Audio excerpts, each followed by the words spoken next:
কক্সবাজারে উচ্ছেদ অভিযানের প্রতিবাদে সড়ক অবরোধ করেছে বিক্ষুব্ধ স্থানীয়রা। শুক্রবার সকালে শহরের বিমানবন্দর রোডের মাথায় প্রধান সড়ক, শহীদ সারণী সড়ক সহ বিভিন্ন উপসড়কে অবরোধ করে লোকজন। এ সময় সড়কে টায়ার জ্বালিয়ে দেওয়া হয়। তাই স্থানীয়দের প্রতিরোধের মুখে আজ শহরের নুনিয়াছড়া ও বাঁকখালী নদীর পেশকারপাড়া অংশে অবৈধ স্থাপনা উচ্ছেদ অভিযান পরিচালনা করা সম্ভব হয়নি। এইসব এলাকার বাসিন্দারা আজ সকাল থেকে জড়ো হয়ে একযোগে সড়কে বিক্ষোভ শুরু করে। এর আগে বিআরডব্লিউটিএ কর্তৃপক্ষ আলোচিত বাঁকখালী নদীতে অবৈধ স্থাপনা উচ্ছেদের সময় বৃদ্ধির কথা জানিয়েছিল, কিন্তু পঞ্চম দিন প্রতিরোধের মুখে এই অভিযান আর সম্ভব হয়নি। অভিযানের তৃতীয় দিনও বাধার মুখে পেশকারপাড়া অংশে অভিযান হয়নি।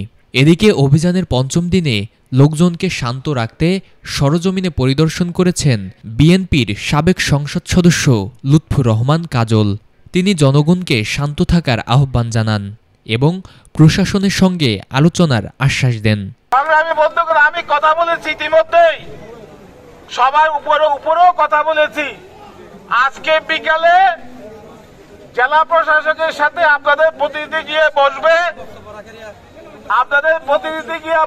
জেলা প্রশাসকের সাথে।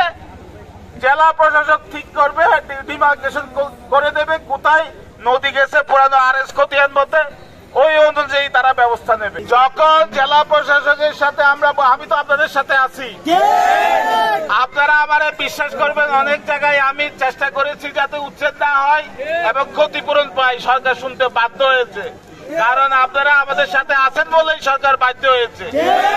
তো এইবার আপনারা উত্তেজনা করবেন না, টায়ার চালাবেন না।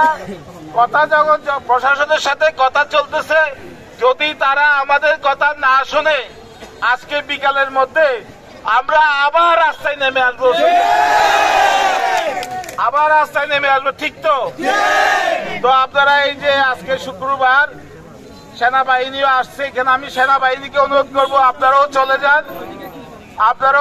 যান, আমাদের লোকজনও চলে যাবে।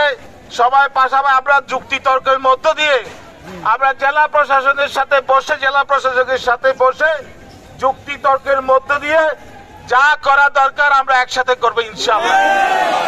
কক্সবাজার জেলা প্রশাসন ও বিআরডব্লিউটিএ এর যৌথ নেতৃত্বে গত 1 সেপ্টেম্বর থেকে শুরু হয় বাঁকখালী নদীর অবৈধ স্থাপনা উচ্ছেদ অভিযান।